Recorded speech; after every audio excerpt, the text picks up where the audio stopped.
79. The Drunken Song.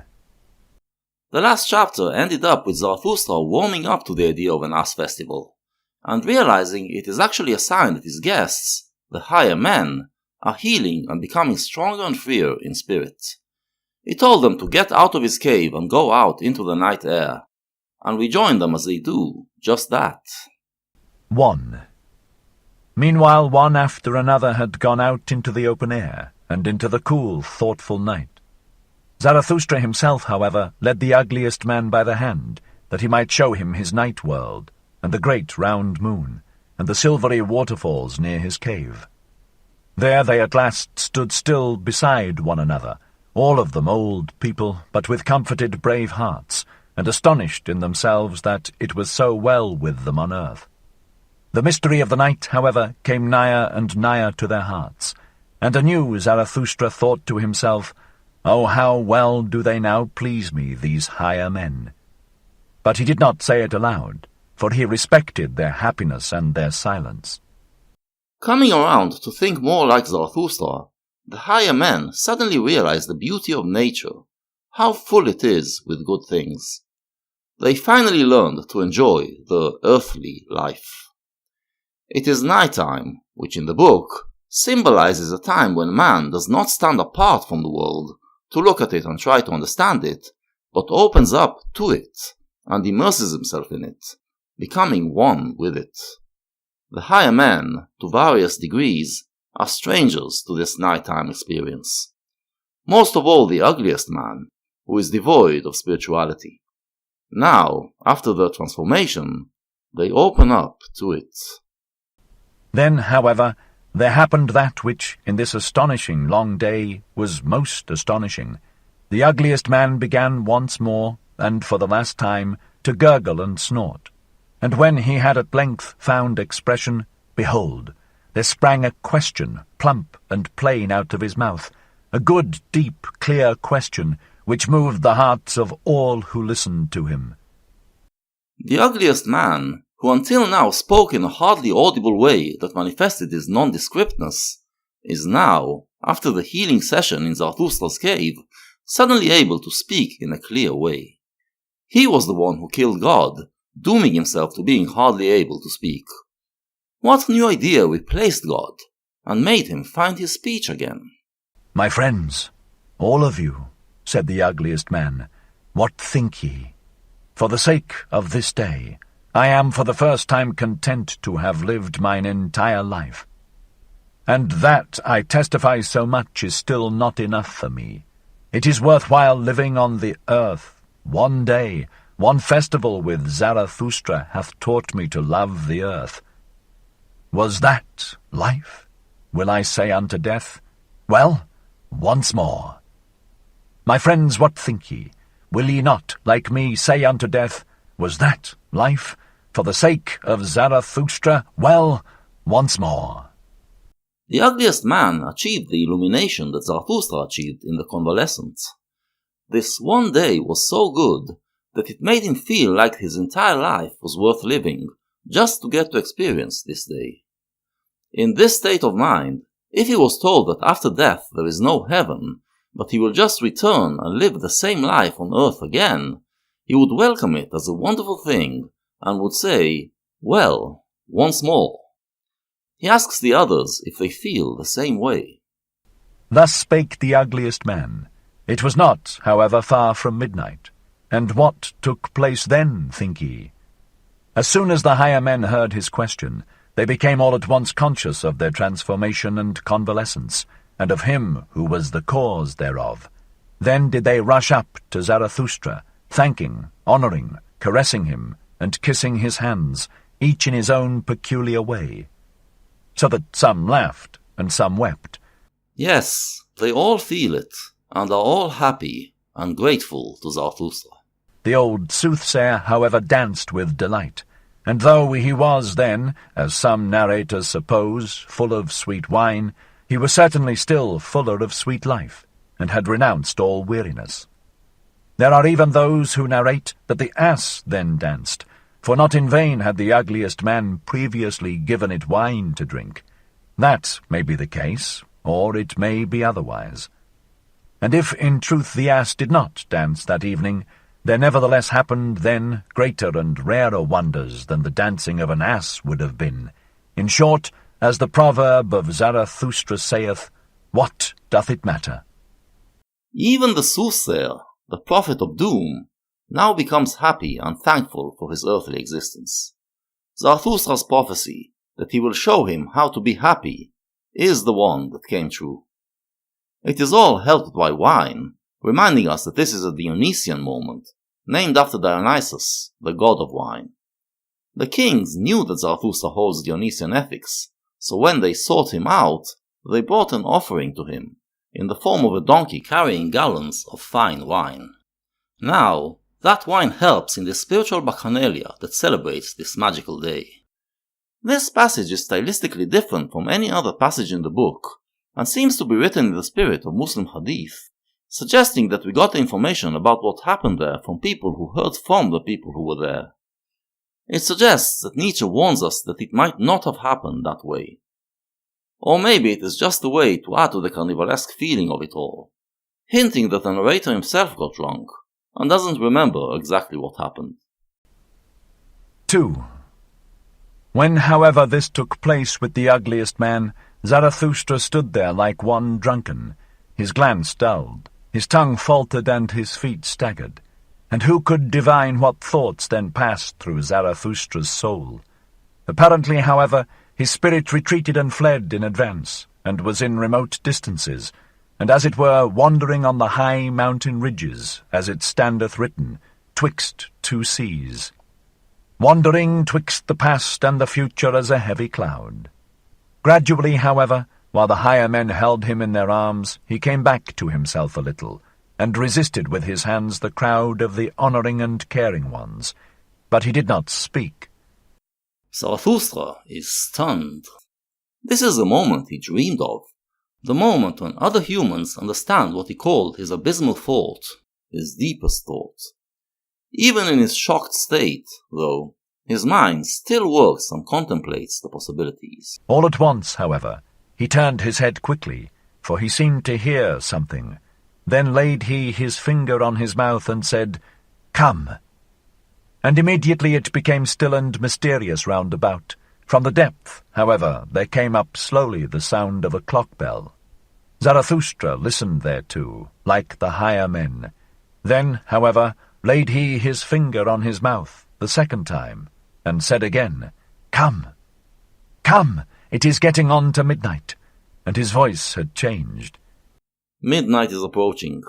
Midnight, in the book, is the apex of nighttime, the moment when the greatest unity with the world is achieved, a unity that can lead to new insights.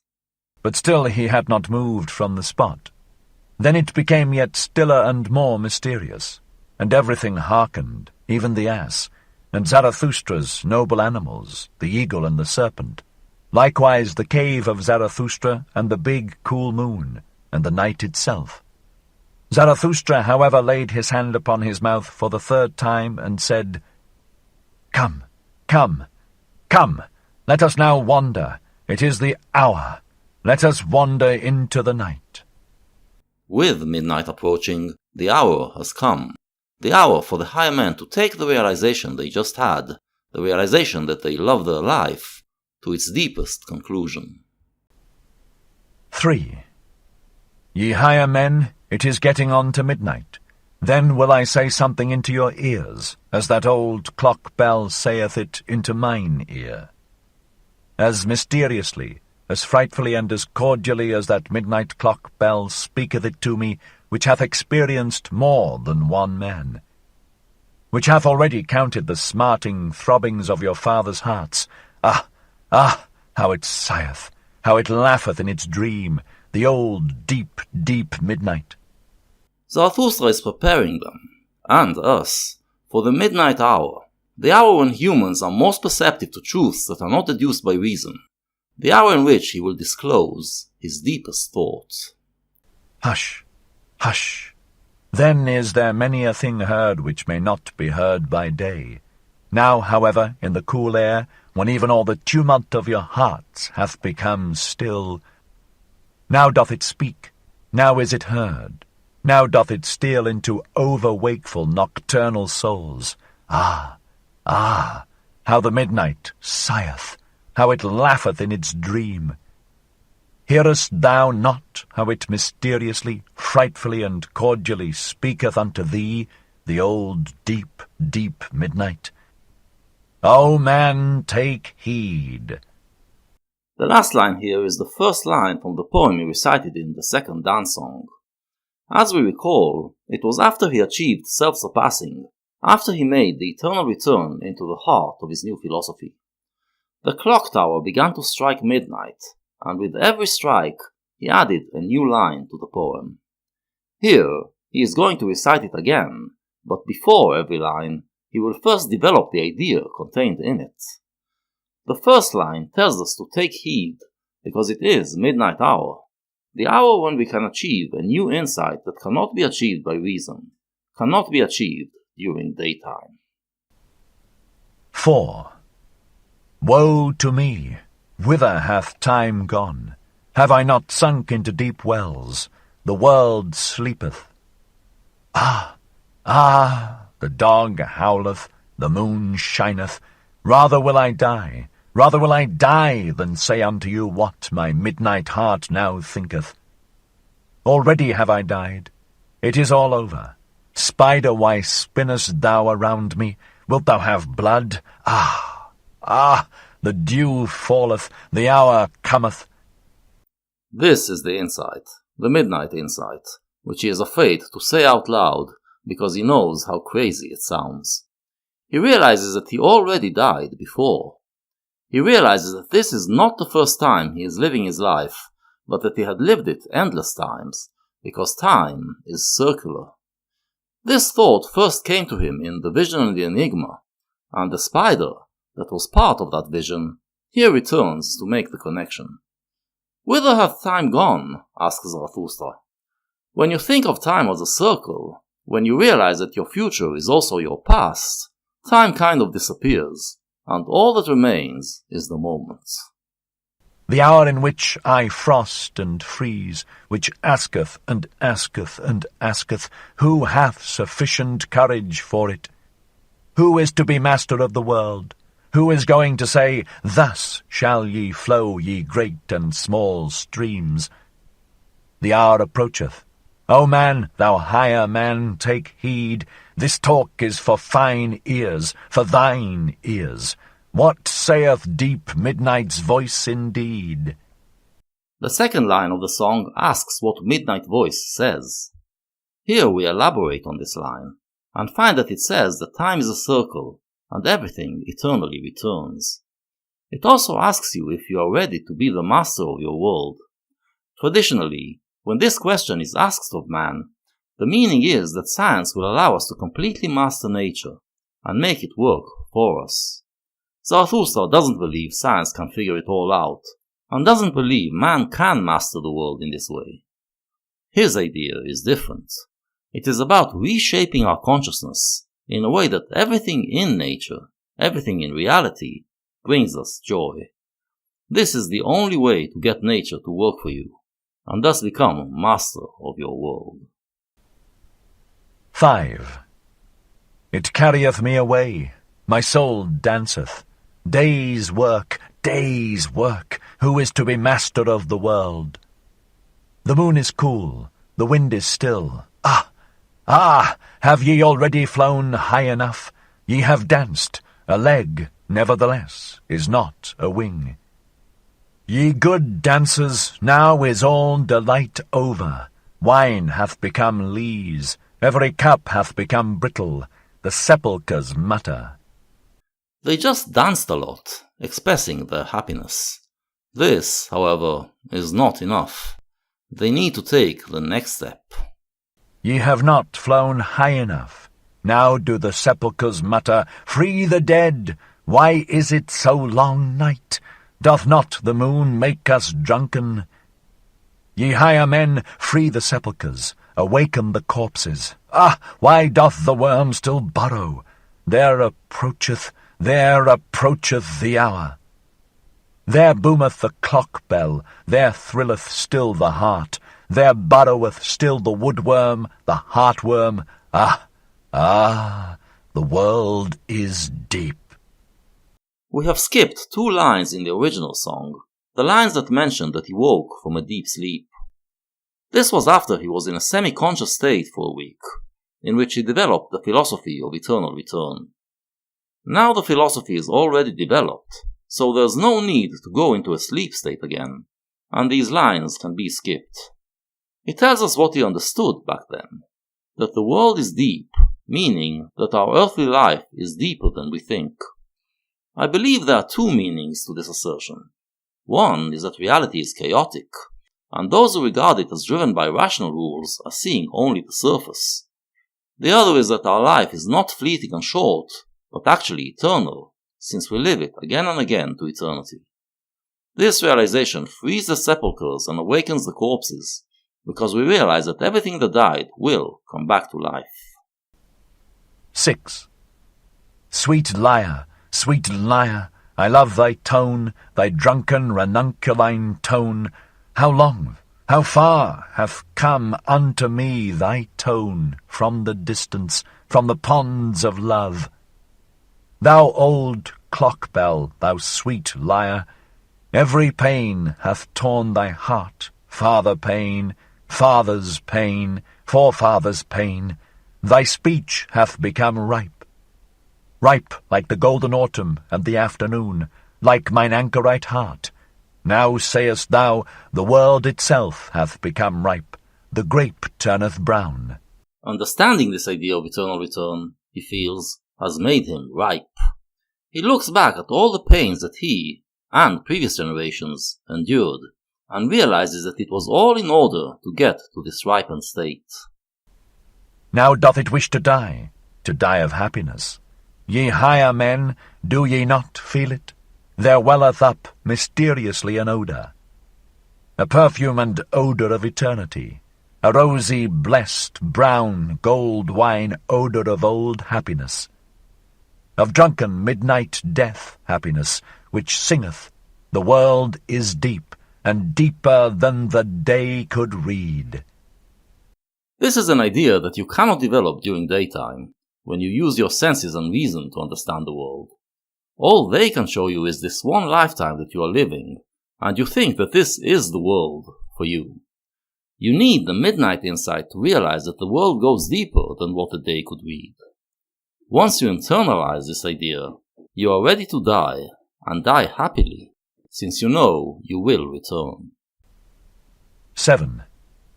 Leave me alone, I am too pure for thee, touch me not. Hath not my world just now become perfect?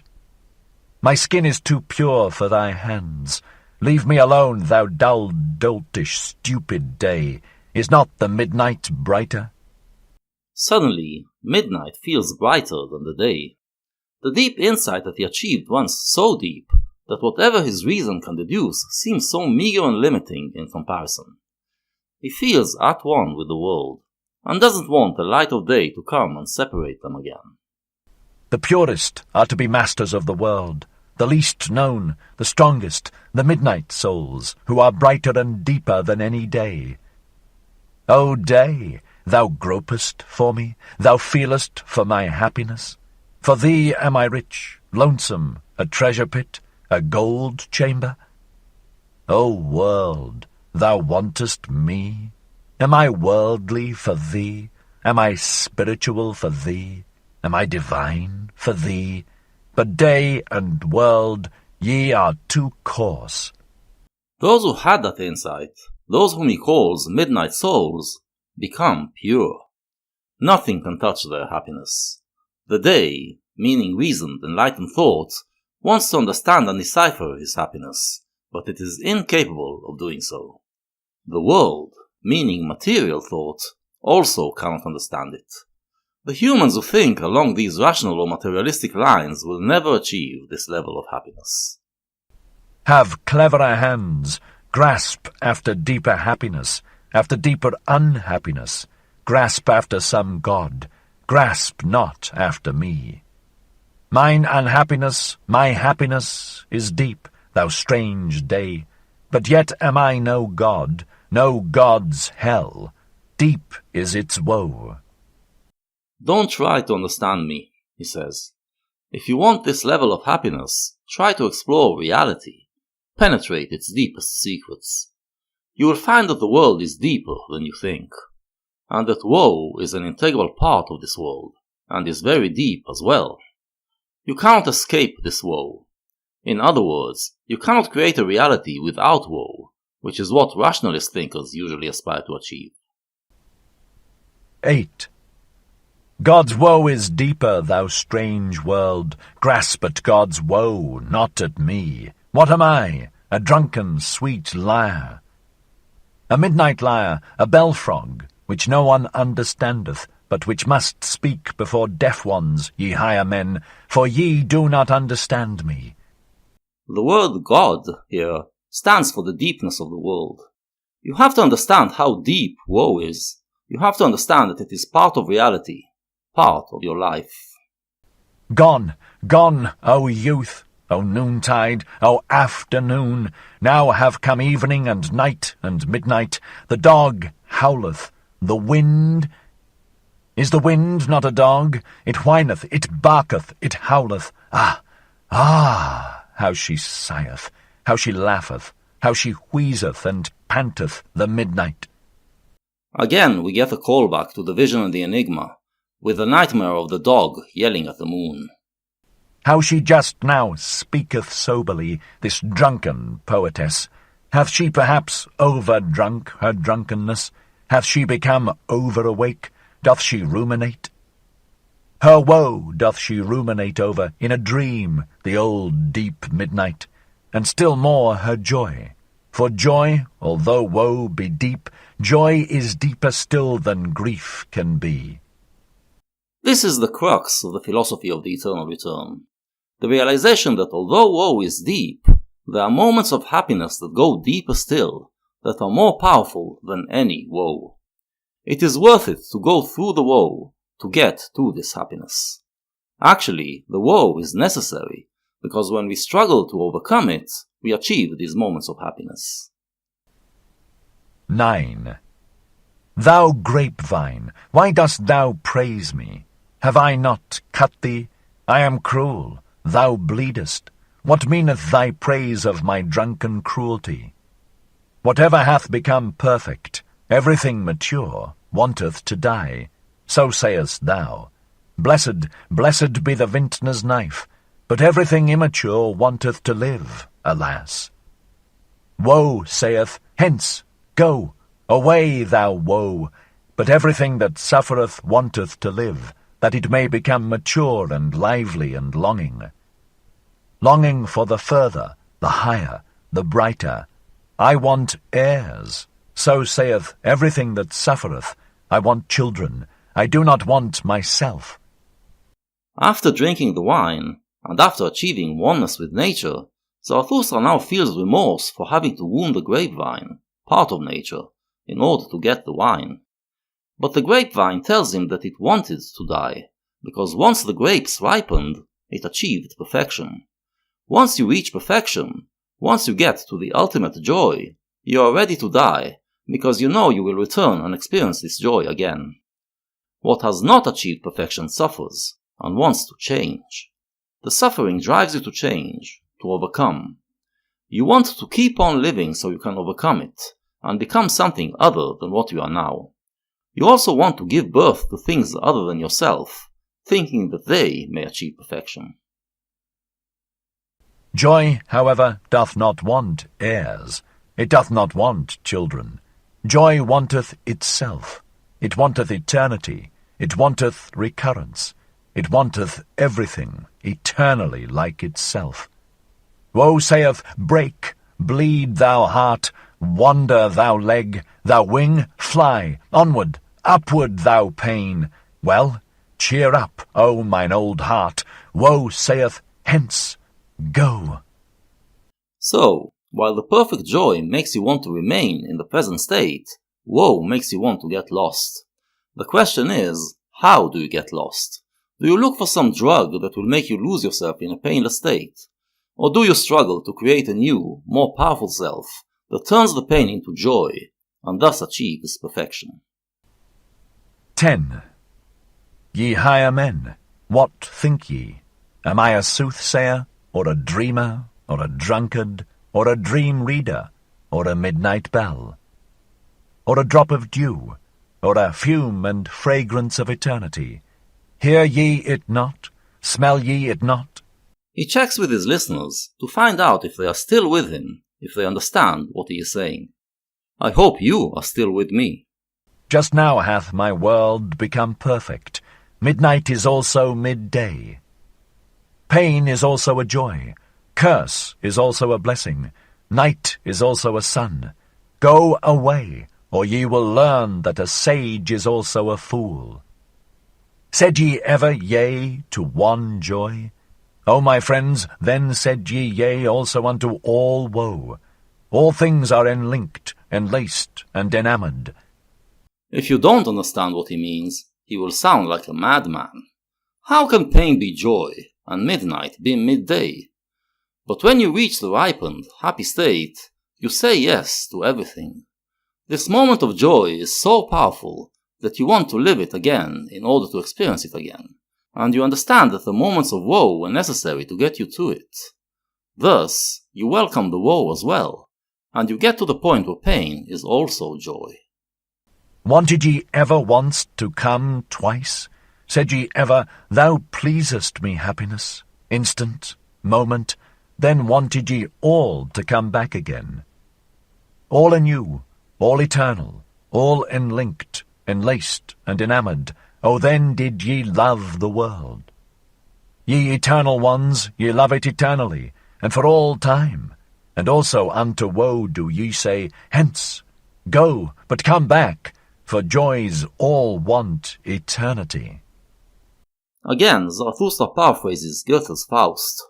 In the famous play, Faust makes a deal with the devil, that the devil will be at his service, but if ever comes a time when he enjoys the moment so much that he wants to remain in that moment, then he will immediately die and become the devil's eternal servant in hell.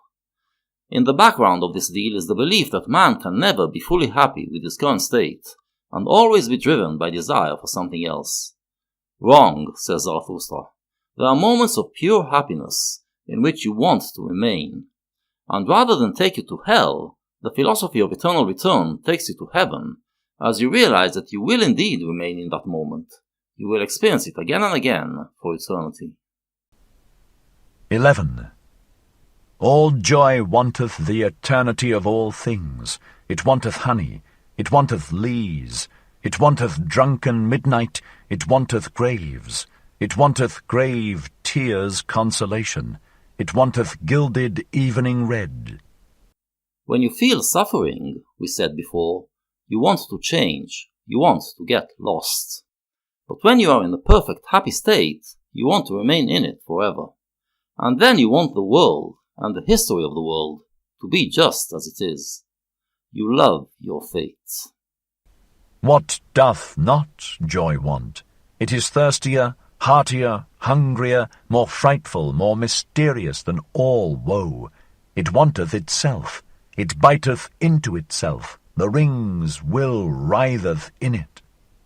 It wanteth love, it wanteth hate, it is over-rich, it bestoweth, it throweth away, it beggeth for someone to take from it, it thanketh the taker, it would fain be hated.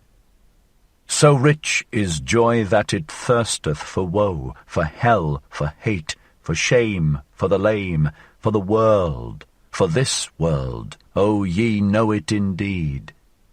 Joy, then, is very rich, the richest state there is, because it wants everything in this world, everything that has ever existed and ever will exist, and it finds pleasure in all of it.